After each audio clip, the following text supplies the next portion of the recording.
Salut tout le monde et bienvenue dans un nouvel épisode de Bactistory, une série d'histoires explicatives de bactéries. J'ai décidé pour cet épisode de combiner 3 vidéos en une. Aujourd'hui, on va entamer Escherichia coli, entéro-hémorragique, K1 néonatal et urinaire. Je vais essayer de trouver ma fiche que j'ai faite l'année dernière et la partager en barre d'infos. Commençons par les points communs. Escherichia coli a une culture facile, 18 à 24 heures, sur milieu ordinaire et quantitative. Son diagnostic est direct. Il n'est pas strict à l'homme. Commensalisme et portage sain possible. Elle a des résistances acquises contre les fluoroquinolones et les mêmes antibiotiques dont on a parlé dans l'épisode de Shigella. Shigella s'assoit à côté de Tsukiyama à l'amphi, car cette bactérie possède des résistances acquises contre l'ampicilline et cotrimoxazole ou triméthoprine sulfaméthoxazole. Now into the fun stuff.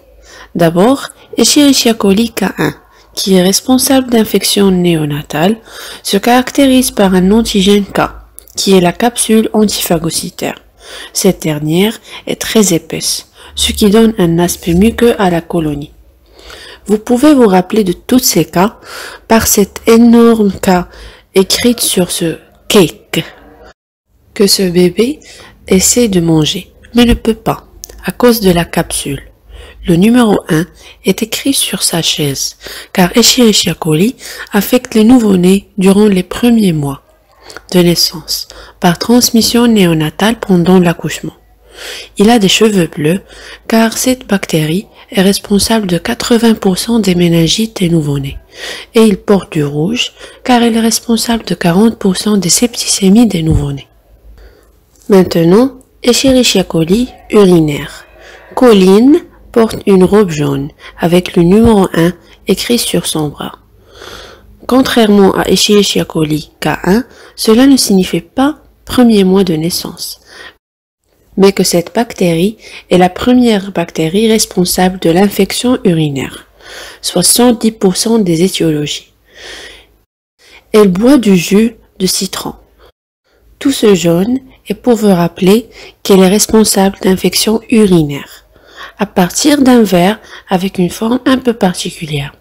Il ressemble à une vessie, pour illustrer qu'après son entrée par le tractus urinaire, il peut donner des infections basses au niveau de la vessie, c'est-à-dire cystite.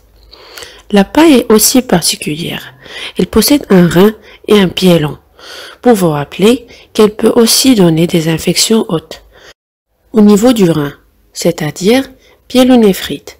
Elle porte un ruban sur les cheveux pour illustrer les pilifimbriés. Notre cher ami Shigella semble faire un comeback dans un nouvel épisode, mais c'est sa jumelle, Escherichia coli entéro-hémorragique. Elle porte une survêt de la marque Epic, pour vous rappeler qu'elle est épidémique. Puisqu'elle est la jumelle de Shigella, elle possède un phage acquis qui code pour la toxine Shigella-like. Elle est aussi impolie. Elle a renversé cette bouteille de ketchup pour illustrer qu'elle est responsable de diarrhée abondante et sanguinolente.